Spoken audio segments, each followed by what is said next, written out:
عشق آتش از قلم سعدیہ راجپوت۔ آج کی تاریخ میرے لیے روشنی، رنگ اور امید تینوں ختم ہو چکے ہیں، لیکن نور الہدیٰ فاروقی انہیں آپ کی زندگی میں ہمیشہ رہنا چاہیے، اس نے کہا تھا اور کمرے سے نکل گئی۔ ڈرائنگ روم کے دروازے پر قدم رکھتے ہی ملیحہ کی نظر بلیک پینٹ پر میرون شرٹ پہنے نور الہدیٰ پر پڑی تھی۔ اسی پل نور الہدیٰ نے بھی دروازے کی طرف دیکھا تھا۔ نور الہدیٰ کی آنکھوں کی وہ چمک ملیحہ کے لیے نئی نہیں تھی۔ اس نے پلکیں جھکا لیں۔ باقی لوگ بھی ملیحہ کی طرف متوجہ ہو چکے تھے۔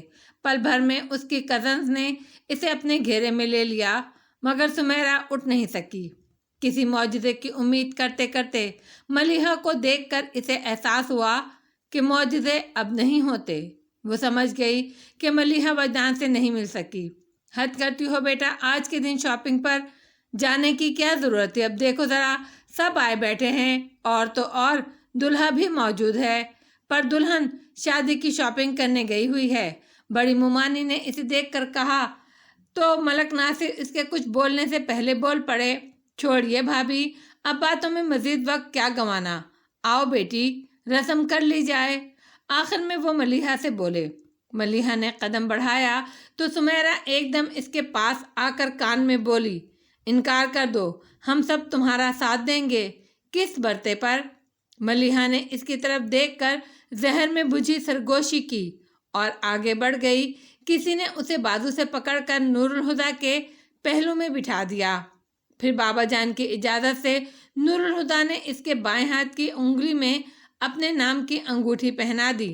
کھانے کے بعد جب مہمان رخصت ہونے لگے تو ملیحہ سمیرہ کے گلے لگ کر عاجزی سے بولی، آج رک جاؤ سمیرہ۔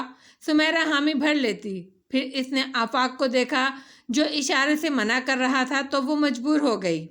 آج تو نہیں رک سکتی، مگر کل میں صبح ہی آ جاؤں گی، اس نے ملیحہ کو خود سے الگ کرتے ہوئے کہا۔ اپنا خیال رکھنا۔ پھر ملیحہ کا گال چوم کر وہ گاڑی میں جا بیٹھی۔ پورچ میں اب صرف وہ، بابا جان اور نور الہدیٰ رہ گئے تھے۔ ملیحہ ان دونوں کی طرف دیکھے بنا ہی پلٹ کر اندر چلی گئی۔ وہ ہال میں آئی تو اپنے کمرے کی سیڑھیاں چڑھنے کے بجائے کھلے دروازے سے لان میں آ گئی۔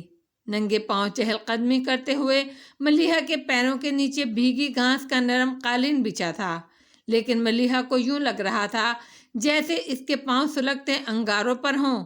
اس احساس کے باوجود اس نے ٹہلنا بند نہیں کیا۔ برداشت کے راستوں پر ایک ایسا موڑ آتا ہے جہاں پہنچ کر درد بہت بے درد ہو جاتا ہے، اور اسی انتہا پر پہنچ کر صبر کی چادر اوڑھے انسان ایسی کیفیت سے گزرتا ہے جہاں سوال قرار کا نہیں، بے قراری کا ہو جاتا ہے۔ پھر جتنا درد بڑھتا ہے اتنا سکون ملتا ہے۔ ملیحہ بھی خود اذیتی کی اسی کیفیت سے گزر رہی تھی۔ چکر کاٹ کر بار بار پلٹنے اور پھر ایک بار پلٹی تو سامنے نور الہدیٰ تھے۔ اچھی خاصی ٹھنڈ ہے اور تم یوں ننگے پاؤں گیلی گھاس پر چل رہی ہو، کوئی شال بھی نہیں لی، بیمار پڑ جاؤ گی۔ سہانی شام تھی اور محبوب نظروں کے سامنے۔ نور الہدیٰ کو شاید کچھ اور کہنا چاہیے تھا، پر وہ اسے ٹوکے بغیر نہ رہ سکے۔ ایک بے معنی جی بول کر ملیحہ ان کے برابر سے گزرتی سیڑھیوں پر بیٹھ کر سینڈل پہننے لگی۔ سینڈل پہن کر اس نے اندر کی طرف قدم بڑھائے ہی تھے کہ نور الہدیٰ نے اچانک ہی پوچھ لیا، تم خوش ہو؟ دوسری سیڑھی پر رکھا ملیحہ کا پاؤں اپنی جگہ پر جم گیا۔ وہ سنبھلی، پھر پلٹ کر انہیں دیکھتے ہوئے پوچھا، آپ خوش ہیں؟ نور الہدیٰ نے آنکھیں بند کر کے ہوا میں پھیلی تازگی کو سانس کے ساتھ اپنے اندر اتارتے ہوئے کہا، بہت، تو سمجھیں میں بھی خوش ہوں۔ وہ قصداً مسکرائی۔ نور الہدیٰ نے اس کی طرف دیکھا اور پاس چلے آئے۔ میں جانتا ہوں تمہیں احساس بھی نہیں ہوگا کہ میں پہلی ہی نظر میں اپنا ہر احساس تمہارے نام کر چکا ہوں۔ ملیحہ کے لیے یہ سچ مچ کا انکشاف تھا، مگر اس کے اعصاب پہلے ہی اس قدر ٹوٹ چکے تھے کہ وہ حیران بھی نہ ہو سکی، بس انہیں دیکھ کر رہ گئی۔ ہاں ملیحہ، یہ میری زندگی کا سب سے بڑا سچ ہے کہ میرا دل جب بھی دھڑکتا ہے تو شدت کے ساتھ احساس ہوتا ہے کہ مجھے تم سے محبت ہے، اور یہ محبت مجھے زندگی کی طرح عزیز ہے۔ لیکن ایک چیز ہے جو مجھے اپنی زندگی سے اور اپنی محبت سے زیادہ عزیز ہے؟ جانتی ہو وہ کیا چیز ہے؟ انہوں نے پوچھا۔ ملیحہ اب بھی خاموش کھڑی انہیں دیکھتی رہی۔ تمہاری مسکراہٹ۔ اس دن یاد ہے جب میں اور بابا جان وہاں لان میں بیٹھے تھے تو انہوں نے لان چیئرز کی طرف اشارہ کیا جن کی سفیدی اندھیرے میں چمک رہی تھی۔ ملیحہ نے یوں ہی سر گھما کر دیکھا۔ وہ کہہ رہے تھے۔ انہوں نے مجھ سے پوچھا ملیحہ سے شادی کرو گے؟ تو میں نے ان سے کہا آئی لو ہر، لیکن میں ملیحہ سے شادی صرف اس صورت میں کروں گا اگر ملیحہ کو اعتراض نہ ہو۔ ملیحہ کو کچھ دن پہلے کا وہ منظر یاد آ گیا اور نور الہدیٰ کا جملہ بھی، میں ملیحہ کی خوشی کی خاطر اپنا دکھ بھی سہ سکتا ہوں۔ وہ غائب دماغ کھڑی تھی کہ اچانک ہی نور الہدیٰ نے اس کا ہاتھ تھام لیا۔ ملیحہ نے اس کی طرف دیکھا۔ وہ اس کے بائیں ہاتھ کو تھام کر اس کی انگلی میں پڑی انگوٹھی کے ڈائمنڈ کو انگوٹھے سے ذرا چھو کر بول رہے تھے، اس سے کچھ فرق نہیں پڑتا، مگر تم میرے ساتھ اپنی زندگی گزارنے والی ہو اور اس سے بہت فرق پڑتا ہے۔ اگر تمہارا ذہن مجھے اس رشتے کے ساتھ قبول کر سکے تو ٹھیک ہے، اور اگر نہ کر سکے تو زبردستی نہیں ہے۔ وہ بولتے ہوئے ایک پل کو چپ سے ہو گئے، پھر اس کا ہاتھ چھوڑ کر بولے، تم جب چاہو میرا ساتھ چھوڑ کر جا سکتی ہو، مجھے کہیں نہیں جانا ہادی بھائی۔ فوراً ہی اس کی زبان سے نکلا اور فوراً اسے اپنی غلطی کا احساس بھی ہو گیا اور سنبھل کر بولی، رشتے جب بنائے جاتے ہیں نور الہدیٰ تو انہیں نبھایا کرتے ہیں، توڑا نہیں کرتے۔ نور الہدیٰ کو ایک دم ہی اپنا آپ ہلکا پھلکا لگنے لگا۔ اس کا مطلب ہے مجھے اس پل کا انتظار کرنے کی اجازت ہے جب تم ایک نئے رشتے سے میری زندگی میں قدم رکھو گی۔ ان کی نگاہوں سے جھلکتی وارفتگی ملیحہ سہ نہ پائی اور اچانک ہی مڑ کر اندر آئی اور سینیاں چڑھتی اپنے کمرے میں آ گئی۔ ملیحہ اس انداز کو اس کی ادا سمجھ کر مسکرانے لگے۔ سائنس کہتی ہے کائنات میں موجود ہر شے کی بنیاد اکائی ہے۔ ہمارے جسم کو ہی دیکھ لیا جائے، لاکھوں کروڑوں خلیوں میں سے بنا ہمارا جسم ایک خلیے سے شروع ہوتا ہے اور مادے کی شروعات ایٹم سے ہوتی ہیں۔ یہاں تک کہ اربوں کھربوں میل پر پھیلی اس کائنات کو اگر ریورس پروسیس میں ڈال دیا جائے تو یہ پوری کائنات محض ایک نقطے میں سمٹ جائے گی۔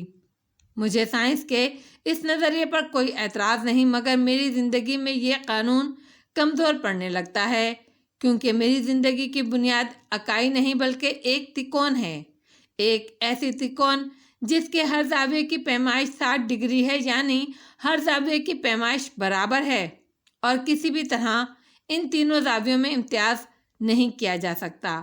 اس تکون کے ایک سرے پر بابا جان کھڑے ہیں۔ بابا جان کا اور میرا رشتہ شیشے اور پتھر کا رہا ہے۔ شیشہ اپنی جگہ قائم رہے اس کے لیے پتھر سے فاصلہ ضروری ہے، اسی لیے میں ان کے پاس جانے سے ہمیشہ گھبراتی رہی کہ کہیں چوٹ نہ کھا بیٹھوں۔ میرا ڈر کیسا سچا تھا۔ تکون کے دوسرے سرے پر نور الہدیٰ ہیں۔